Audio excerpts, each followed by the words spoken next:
Did you know that a simple mirror can be the key to improving your well-being and protecting you from negative energy? Let's reveal the secrets of Feng Shui. Today we will talk about mirrors in Feng Shui and their impact on our lives. How to properly use a mirror to attract positive energy and protect your home. Mirrors are not just interior items. They can increase space, improve lighting, and even protect against negative energies. The first tip is to place a mirror opposite the door so that positive energy enters the house and spreads throughout all rooms.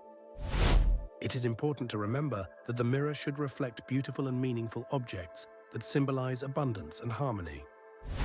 Avoid mirrors in the bedroom opposite the bed. This can disrupt your sleep and make you restless.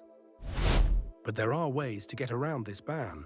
For example, use cabinets with mirrored doors that can be closed at night.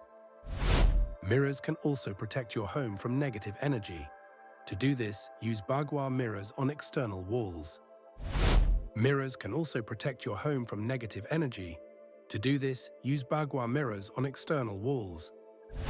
So, mirrors can be a powerful Feng Shui tool if used correctly. Subscribe to our channel and learn more about the ancient art of Feng Shui.